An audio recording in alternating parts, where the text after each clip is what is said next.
Rights প্রতিষ্ঠা করতে হবে, আমি মানবিক অধিকার প্রতিষ্ঠিত সংবিধানেই আছে স্যার। আমি এটাই হলো আমাদের মূল লক্ষ্য। আপনারা যদি টেনে টেনে নিয়ে আসেন আমি অমুক আমি তমুক আমি, এইটা আবার পুরানো খেলায় চলে গেলেন। এটা আপনাদের ওই স্বীকার করার জন্য যারা বসে আছে তারা এগুলো স্বীকার করবে। আপনারা বলেন যে আমি মানুষ, আমি বাংলাদেশের মানুষ, আমার সাংবিধানিক অধিকার এই, আমাকে দিতে হবে। সব সরকারের কাছে এটাই যাবেন, আর কিচ্ছু দেয় না আপনারা।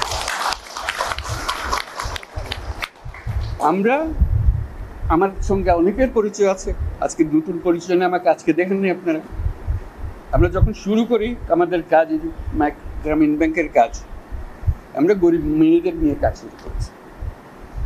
এবং কেউ বলছে না মেয়েদের, মুসলমান মেয়ে যাওয়া যাবে না। আমি বলছি ভাই যে ধর্মেরই হোক, তার টাকার দরকার আছে, তার টাকা দিলে সে দুটা মুরগি কিনবে, ডিম পারবে, দুটা খেতে পারবে।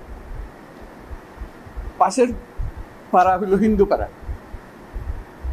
তো বলছে আপনি হিন্দু পাড়ায় যাবেন, মানে না কেউ তো যায় না হিন্দু পাড়ায়, আপনি কেন যাবেন? আমি তো হিন্দু পাড়ার জন্য আসলে মুসলমান পাড়ার জন্য, আমি তো গরিব মেয়ের জন্য এসেছি। আপনি শুনবেন না আমাদের ইতিহাসে, গ্রামীণ ব্যাংকের ইতিহাসে, যে আমরা এটা হিন্দু পাড়া বলে বাদ দিয়ে গেছি, ও মুসলমান পাড়াতে ছিল, হয় না কোনোদিন। একসঙ্গে গেছি, একভাবে গেছি। বরং ওরা বলছে যে মুসলমান আসছে, আমাদের কি করতে হবে, কি একটু দূরে থাকতে হবে। আমার ভাই আমাদের জন্য দূরে থাকতে হবে না। আপনার সঙ্গে যে কথা, এটা কথাবার্তা সোজাসুজি, মুসলমান মেয়েদেরও কথা বলছি, ওদেরও বলছি, ভাই আপনি ঘুমটা দিয়ে যাইয়েন না, আমাদের কথাটা শুনুন।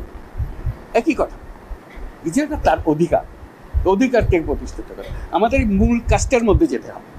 আপনাদের নেহাত সুনির্বন্ধ অনুরোধ, আপনারা ওই বিভিন্ন ইয়েতে চলে যান না, ক্ষোভের মধ্যে চলে যান না।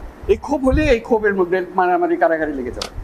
একত্রে আসুন, এক আইন, যে আমাদের আইনের অধিকার দিতে হবে। আজকে যেটা বললেন যে আমরা আইনের অধিকার পাই না, আমাদের বিচার হয়, এটি হলো আসল জিনিস। বিচার ব্যবস্থা আমাদের দিকে তাকায় না, পুলিশ আমাদের দিকে তাকায় না, কিছুই আমাদের দিকে তাকায় না। কারণ আমি অধিকারটা প্রতিষ্ঠা করতে পারি না, আমাদের নীতিটা আমরা প্রতিষ্ঠা করতে পারি।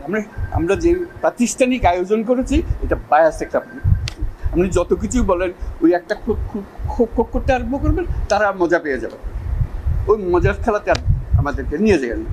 আমরা এসেছি যে এক মানুষ, এক অধিকার, এর মধ্যে কোনো পার্থক্য করা যাবে না। আমাদেরকে একটু সাহায্য করেন আপনারা, ধৈর্য ধরেন, করতে পারলাম কি পারলাম না সেটা পরে বিচার করেন। যদি না পারি আমাদেরকে দোষ দিন, এটাই হলো বিষয়। ধন্যবাদ স্যার। থ্যাংক ইউ স্যার, আপনার কথা বলে গেছেন।